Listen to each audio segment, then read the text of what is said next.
হাদিসের আলো। শুক্রবারে দুরূদ পাঠ ছাড়াও আরো একটা আমল আছে ভাই, যে আমলের সওয়াব পৃথিবীতে অন্য যে কোনো আমলের চাইতে বেশি।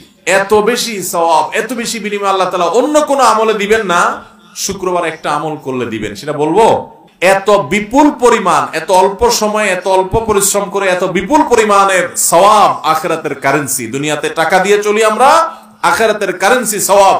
এত বিপুল পরিমাণ সওয়াব পাওয়া যাবে, অন্য আরেকটা আমল পাওয়া যায় না। অতএব এই জুমার দিনে আমলটা করবো তো ইনশাআল্লাহ।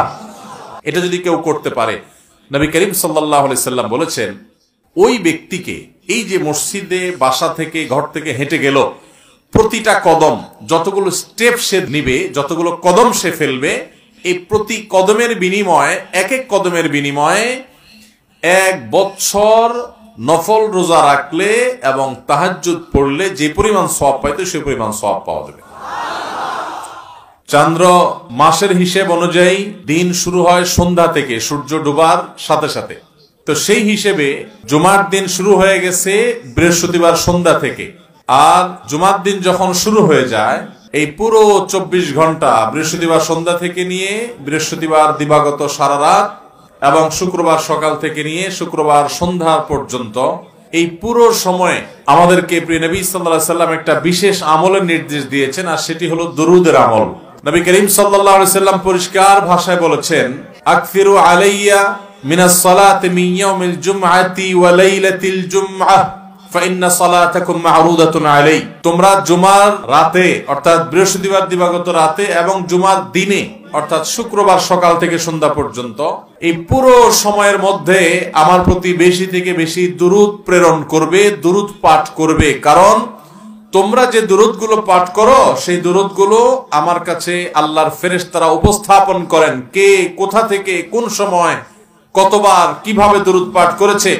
আল্লাহর হাবিব সাল্লাল্লাহু আলাইহি সাল্লামের কাছে বিশেষ নিযুক্ত ফেরেশতা আছেন, তারা এগুলোকে কালেক্ট করে আল্লাহর হাবিবকে জানান যে আপনার অমুক উম্মত পৃথিবীর অমুক প্রান্ত থেকে, অমুকের ছেলে, অমুকের মেয়ে, অমুক, সে আপনার প্রতি দুরূদ প্রেরণ করেছে।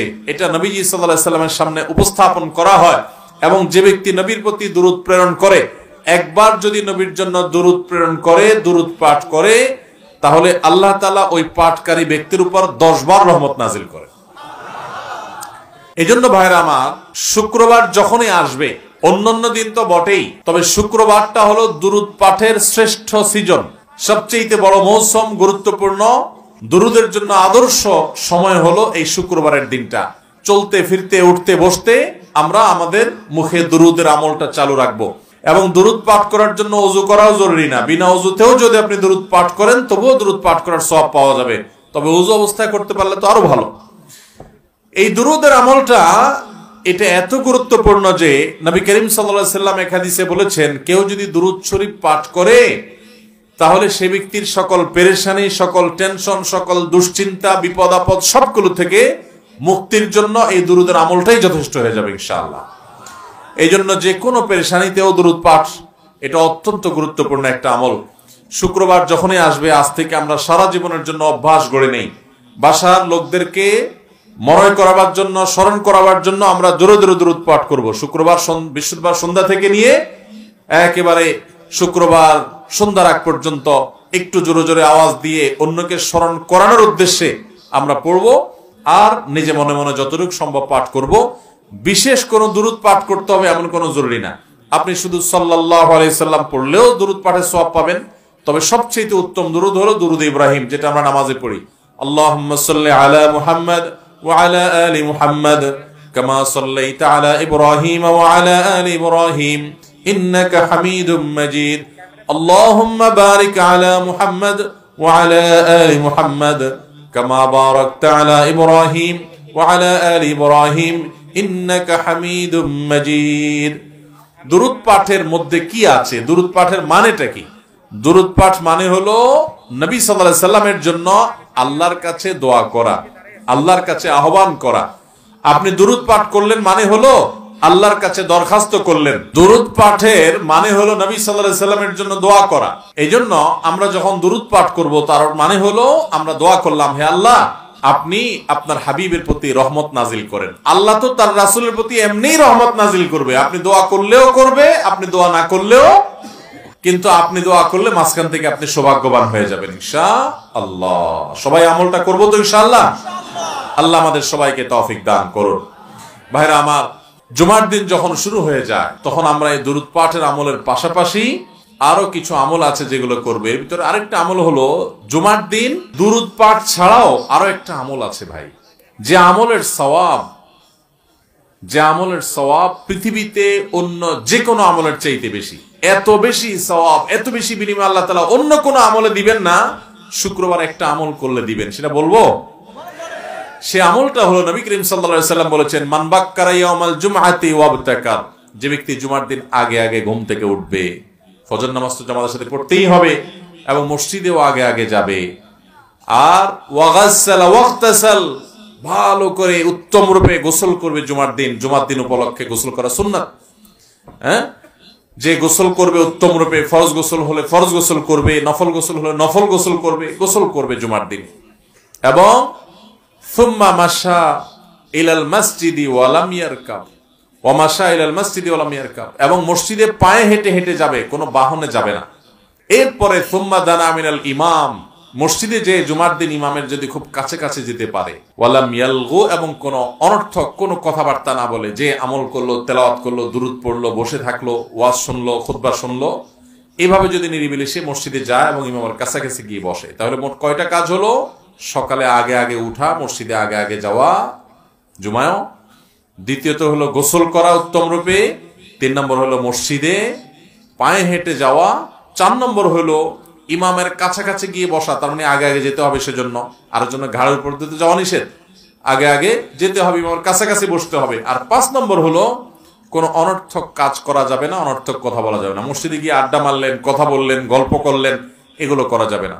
এসব বাদ দিয়ে যদি আপনি মনোযোগের সাথে খুতবা শ্রবণ করেন, এই 5টা কাজ যদি করেন, আবার বলছি, আগে আগে উঠা, গোসল করা উত্তম রূপে, এবং মসজিদে পায়ে হেঁটে যাওয়া, ইমামের কাছাকাছি গিয়ে বসা অর্থাৎ জুমায় আগে আগে যাওয়া, আর এই মসজিদে গিয়ে কোনো অনর্থক কথা কাজ না করা, এই 5টা কাজ যদি কেউ করতে পারে, খুব সহজ 5টা কাজ, এটা যদি কেউ করতে পারে, নবী করিম সাল্লাল্লাহু আলাইহি সাল্লাম বলেছেন, ওই ব্যক্তিকে, এই যে মসজিদে বাসা থেকে ঘর থেকে হেঁটে গেল, প্রতিটা কদম, যতগুলো স্টেপ সে নিবে, যতগুলো কদম সে ফেলবে, এই প্রতি কদমের বিনিময়ে, এক এক কদমের বিনিময়ে 1 বছর নফল রোজা রাখলে এবং তাহাজ্জুদ পড়লে যে পরিমাণ সওয়াব পাইতো সে পরিমাণ সওয়াব পাওয়া যাবে। 1 বছর রাত জেগে ইবাদত করা এবং 1 বছর নফল রোজা রাখার সওয়াব পাওয়া যাবে। তাহলে যদি কারো বাড়ি থেকে 100 কদম মসজিদের দূরত্ব হয়, তাহলে সে এই 5টা কাজ করার মাধ্যমে, সহজ 5টা কাজ, আমরা তো এমনিই করি, নিয়ত করি করব এখন থেকে, যে আমি আগে আগে ঘুম থেকে উঠবো, যত দেরিতে ঘুমাই না কেন রাতে, যদি দেরিতে ঘুমানো উচিত না, তারপরও শুক্রবার ফজর আমাকে আগে উঠতে হবে। কারণ জানেন, শুক্রবার ফজরের নামাজ জামাতের সাথে পড়া হলো সারা বছরের, সারা জীবনের সবচেয়ে শ্রেষ্ঠ নামাজ। নবী করিম সাল্লাল্লাহু আলাইহি সাল্লাম বলেছেন, আফদালুস সালাতি সালাতুল ফজর ইয়াউমাল জুমআতি মাআল জামাআ, পুরুষদের জন্য তার সারা জীবনের মধ্যে সবচেয়ে শ্রেষ্ঠ নামাজ হলো জুমার দিনে শুক্রবারের ফজরের নামাজ জামাতের সাথে পড়া।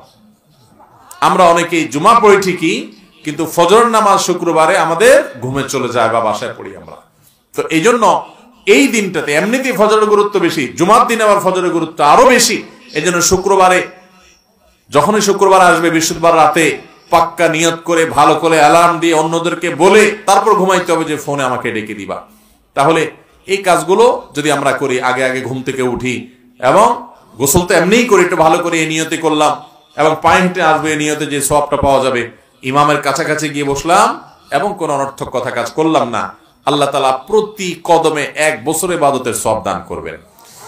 অনেক উলামা ইকরাম বলেছেন, কোরআন এবং হাদিসে শত শত হাজারো আমলের যত ফজিলতের কথা বর্ণিত আছে, এত বিপুল পরিমাণ, এত অল্প সময়ে, এত অল্প পরিশ্রম করে এত বিপুল পরিমাণের সওয়াব, আখিরাতের কারেন্সি, দুনিয়াতে টাকা দিয়ে চলি আমরা, আখিরাতের কারেন্সি সওয়াব, এত বিপুল পরিমাণ সওয়াব পাওয়া যাবে, অন্য আরেকটা আমল পাওয়া যায় না।